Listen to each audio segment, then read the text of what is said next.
let's say you were going to spend an amount of money that for whatever reason he felt uncomfortable with. Or it could be the other side.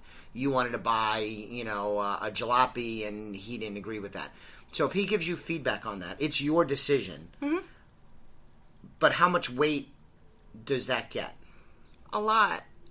It was funny, a couple months ago, I was just looking around at different vehicles again, and it's been only a year since I got my truck. And so I'm kicking around things to him. Well, I could build this vehicle and it could be completely mine. I've never gotten a brand new vehicle before. And, I'm finally able to do this. And he's like, so, really? You just got a truck a year ago. Like, really? Okay. And it did carry a lot of weight because I'm like, okay, now I'm just being silly. I did get a truck a year ago. I got a truck for a reason. Mm-hmm. So that goes back to that spender-saver kind of thing. Exactly. But what's interesting is that Joelle and I do things very different from at least the structure part.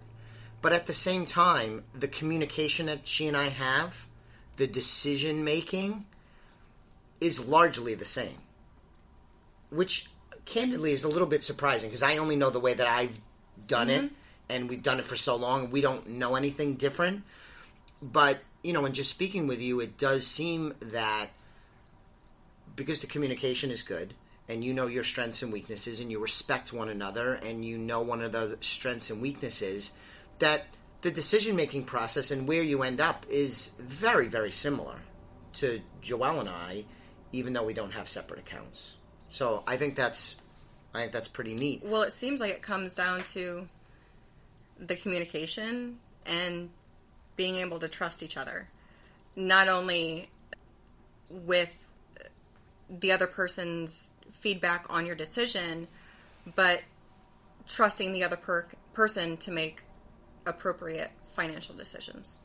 And if you have that trust and that communication, I think you're set up for success. Yeah, how you do it doesn't matter that much. Yeah, the structure doesn't matter. So, again, I'm just curious because it's a little like just different for me. Does he know how much you have, say, in the bank? And don't tell us how much. And do you know how much he has in the bank? Yes. Okay. And really the only reason why is because I communicate my side to him. Because I think that he should know. Right. And again, it sort of helps balance me and it gives me accountability to where I feel like I should keep up with him because he's the saver. So if I don't have as much as he does, it gives me sort of a kick in the butt to get my stuff in gear. But I know his side because I do the balance sheet. The net worth statement. Or the net worth statement, yeah. Mm-hmm. Every single, I've been doing it more monthly. So I have to ask him what he has. And he's more than happy to tell me. Right. And does he review that? You prepare it? Yeah. But does he review that with you? Not really. Not really? No, I tell him. Do you tell him the number? I do, and because I think that he should know. And he says, oh, that's great, but he's not... Yeah. Okay. So it's funny, because you're the wife and I'm the husband in our relationship, but like, Joelle and I joke, like, I love to do the net worth statement. I'm such a geek. I love to do the net worth statement. I do a quarterly. Not that everybody should do a quarterly, but like when the quarter comes to an end, I'm like, I get to do the net worth statement. It's silly, but it is me. And then that's one of the checks and balances that we have with Joelle is because, number one, in a crisis, in an emergency, she could go to that net worth statement, which is set up as a spreadsheet. And boy, that would go a long way to her figuring out where things are. Yes. And then with that, it's a chance for me to say how we're doing, because in our household, it's combined finances, but I make most of the day-to-day decisions on how much get invested here and there, and mortgages and the HSA and all of that stuff. That's my domain. But when we review that, when we review the net worth statement, that's a chance to kind of share and let her know, here's what I'm thinking of doing, Here's what we've accomplished. Here's what I think is going to be next. But I'm way more into this conversation than she is. I mean, way more. And to the point where we've had arguments about it. Yeah. Because I'll be like, can I have like 5 minutes for you to just pay attention to this? And for her, she's like, Chris, you're on top of it. I trust you completely. You're so excited about this. I know we're in good hands. I know what I need to know. I'm ready to move on. Yeah. And I want to share. Maybe it's a little showing off, whatever, just because I like talking about this. But she is like, can whatever. I go now? Yeah. And that's sort of DJ how it is. has that role. Exactly. And I think it boils down to, like you said, like this is what we do. And so we're going to be excited about it. And they're just like, okay, I trust you.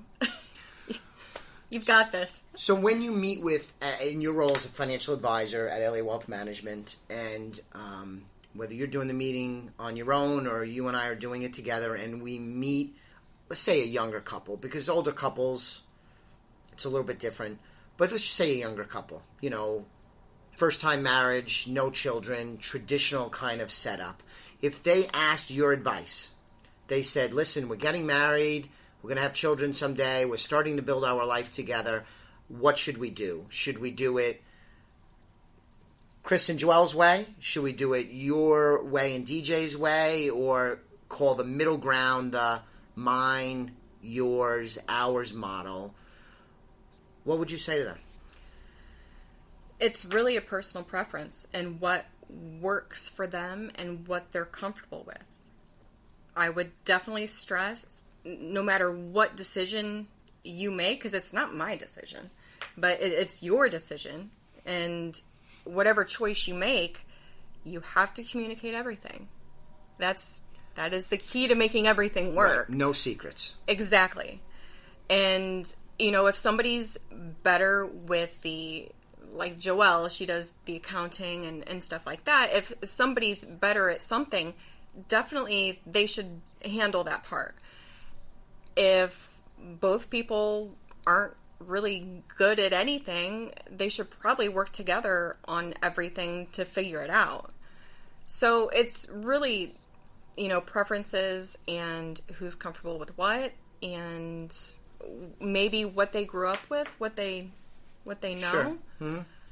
No, that's a good point. But the keys, regardless of the three, we've already hit on them. You need to communicate. There shouldn't be secrets. Even if you have the separate accounts, that doesn't mean that you have them locked in a drawer, that your husband right. and or your wife, that they don't see, that you don't share with them how much you make or how much you have in debt. That would fall under, yes. Joelle and I talked about the term financial infidelity. Mm-hmm. And, there's a certain amount, like Joelle and I joked, I usually have a stash of cash. That's a couple $100. We're not talking thousands of dollars. Right. But I have, when I'm on the road, I don't want to have just $25.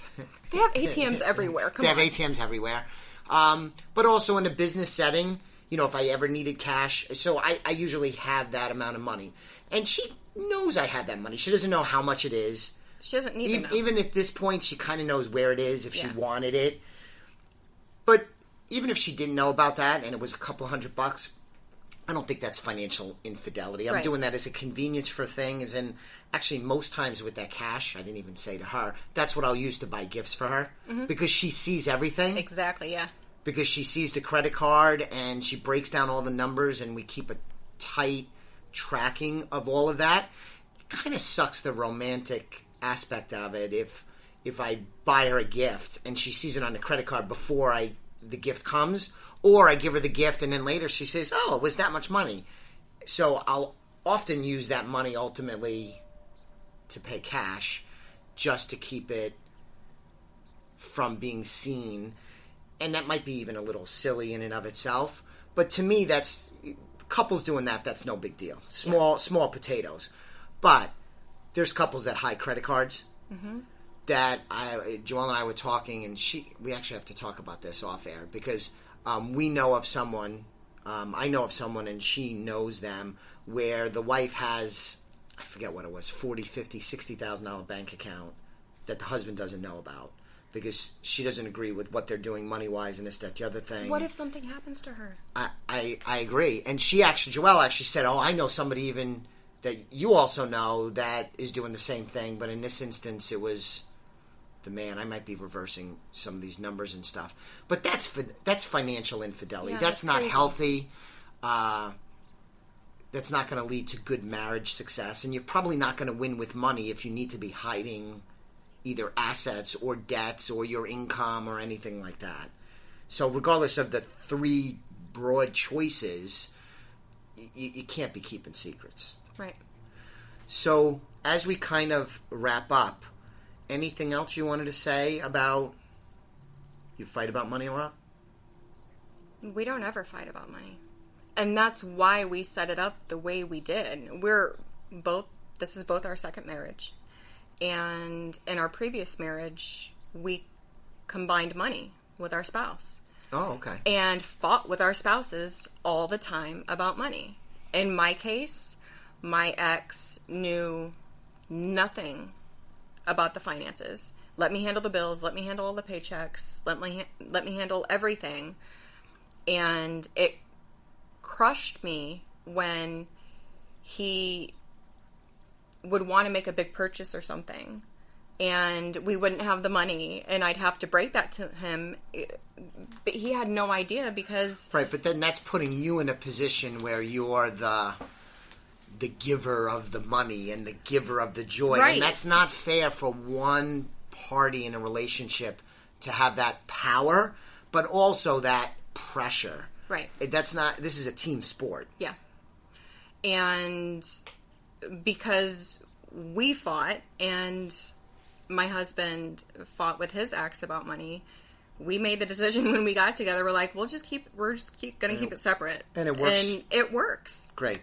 Good. And we communicate. And I think now, even if we combined money, I think we would be fine because we have that open communication. But we like it as is, and yeah, it works. Very good. Wonderful discussion. Listeners, we're going to be back with you. The next two installments of the 5-part series is going to be focused more on teaching children about money. And so Joelle and I are going to be doing an episode on that, and then separately Lindy and I are going to be doing an episode on that. I think it's going to be really, really good stuff. So please listen in on this series. Subscribe to the podcast. You could do that by going to iTunes and Stitcher and other platforms, but also at our website, www.elliottwealth.com, where you could get more information about our financial planning and investment management services. Please sign up for an initial consultation if you're not a client of ours already. Thanks very much. We'll be back with you next week on the next edition of the Simply Financial Podcast. The views expressed are not necessarily the opinion of SagePoint Financial Incorporated and should not be construed directly or indirectly as an offer to buy or sell any securities mentioned herein. Investing is subject to risks, including loss of principal invested. Past performance is not a guarantee of future results. No strategy can assure a profit nor protect against loss. Please note that individual situations can vary. Therefore, the information should be relied upon when coordinated with individual professional advice. Please note, the information being provided is strictly as a courtesy. When you link to any of the websites provided here, you are leaving this website. We make no representation as to the completeness or accuracy of the information provided at these websites, nor is the company liable for any direct or indirect technical or system issues or any consequences arising out of your access to your use of third-party technologies, websites, information, and programs made available through this website. When you access one of these websites, you are leaving our website and assume total responsibility and risk for your use of the websites you are linking to. Securities and advisory services are offered through SagePoint Financial Incorporated, member FINRA SIPC. Insurance services offered through Elliott Wealth Management, LLC, not affiliated with SagePoint Financial. Simply Financial is part of the Exvadio Podcast Network. You can find Exvadio podcasts at exvadio.com/podcast, the Apple Podcasts app, iTunes Store, iHeartRadio app, Spotify, Stitcher, and wherever you find podcasts. So join us and stay informed and entertained.